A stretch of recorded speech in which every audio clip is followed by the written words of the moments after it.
All right. Hello, I'm Douglas Holmes. I'm an associate professor of mechanical engineering. And I want to talk to you about how we accidentally invented something that turns out to be pretty good at picking stuff up. We are working with what we call Kirigami Grippers. I think most of you are probably familiar with origami, which is taking thin sheets of paper, putting folds in them, and using those folds to create 3D shapes. Kirigami is kind of the smaller little sibling of origami, which is cutting paper, cutting and folding sometimes to make folds and take a sheet of paper and turn it into something beautiful like you're seeing on this slide. So if you move to the next slide, we started out looking at a very fundamental problem. Everyone in my field was looking at this top left image, which is a bunch of cuts in a sheet, and they pulled on it and they tried to predict what would happen. My student was wondering why everyone was looking at this shape and wondered why everyone looked at cuts that were really close together. And so we started playing with cuts that were further apart. And we were really excited because it made a different shape, and we tried to figure out how that worked. And if any of you have ever worked with a thin sheet, wrapping paper, Scotch tape, saran wrap, you know that it always comes on a roll. And ours come on a roll are no different.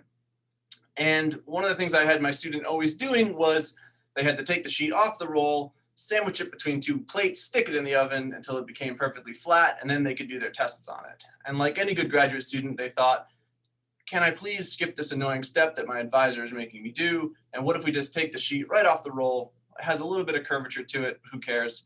And let's see what happens. And it turns out that if you don't flatten the sheet out, if you have a sheet with cuts that's a little bit curved, when you pull on it, it makes a really nice grasping motion. And if you move to the next slide, we found out that this grasping motion is actually really good at picking up a bunch of objects that humans and robots can struggle with. For instance, delicately grasping a raspberry, picking up something like a wallet if we make our gripper bigger. Or if we make our gripper smaller, we can pick up something as small as a grain of sand or a grain of rice. We made something where we could have a little hand tool so you could pick up pills. It turns out you can also take a bunch of these little grippers and put them together in a row, and you can use it to pick up something like a pencil, which is also really hard for a robot to pick up. Taking that further, you can take a bunch of these rows and put them together and make a little array of these grippers, and you can pick up objects, manipulate them, move them around without losing track of their original configuration. And so looking at all these things, we realized something. If you move to the next slide, what we realized is that this thing we found seemed useful, and so we decided to pursue a patent.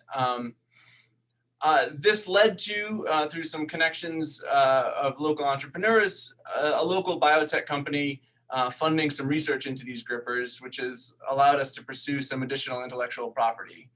This had a really positive effect because as someone who has primarily funded his research using National Science funding, Foundation funding, getting money in this industrial setting was a lot easier. This was a relationship-based process. The difficulty is, trying to balance PhD training and publishing with the goals and demands of an industrial sponsor that doesn't necessarily align with what we're trying to train our PhD students to do. In addition, I also participated in the Catalyst program led by Rana to help identify a need for this product. And I learned a lot of things. One of those things is I'm not meant to be a CEO. I need help. But it does seem like this invention has a lot of potential applications. And so I guess at the end of this, I've kind of found myself to be a bit of a reluctant entrepreneur. So thanks for your time.